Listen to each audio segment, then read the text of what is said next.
बार श्री किशोरी जी अपनी सखियों के साथ खेल रही थी, मिट्टी लेके मिट्टी के लड्डू बना रही थी। उसी समय वहां गए दुर्वासा ऋषि, क्योंकि सुना था ब्रह्मांड नायिका ब्रज में अवतार हुआ है, तो दर्शन करने आए थे।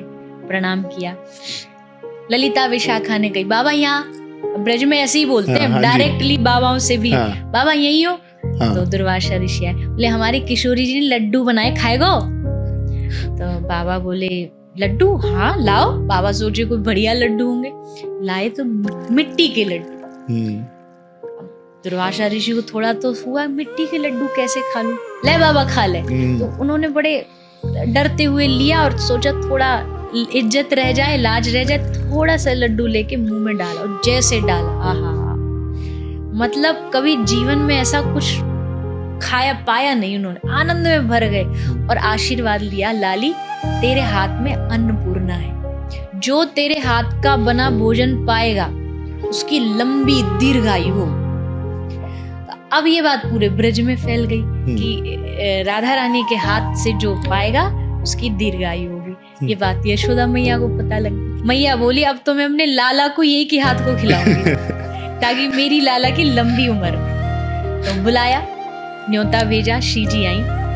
श्री जी ने आके बहुत बढ़िया भोजन बनाया, ठाकुर जी ने पाया। अब पाने के बाद यशोदा मैया बोली बचपन से ही सोच लिया, ठान लिया ये मेरी बहू बनेगी। पहले क्या होता था, बचपन में ही निश्चित कर लेते थे कि ये है, तो मैया ने थोड़ी हल्दी ली, थोड़ी मेहंदी ली और श्री जी के हाथ पे लगा ली। अच्छा। अब वो तो छोटी, उनको इसका मतलब नहीं पता कि क्या है। वो तो खुश हो गई, यहाँ मेहंदी लगी है, हल्दी लगी है। खुश होती होती नाचती नाचती बरसाना पहुंच गई। तो ललिता विशाखा ने कही ये क्या हाथ में? बोले यशोदा मैया ने लगाई है। तो सखी बोली इसका या को मतलब जाने तू? तो बोली मतलब ये है कि वो काले कलूटे के नहीं, तू बहू चुन ली गई है तू बाकी बहू बना ली गई है और तू इतराती घूम रही है। मैया के पास जाएगी, तेरी माँ पूछेगी धोले हाथ।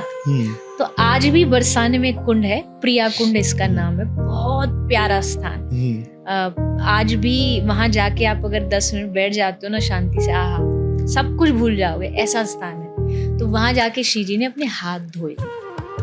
वो पूरा जल जो है वो मेहंदी और हल्दी के कारण पीला उसका रंग पानी का, तो ब्रज भाषा में आज भी उसको पीली पोखर बोलते हैं। अच्छा।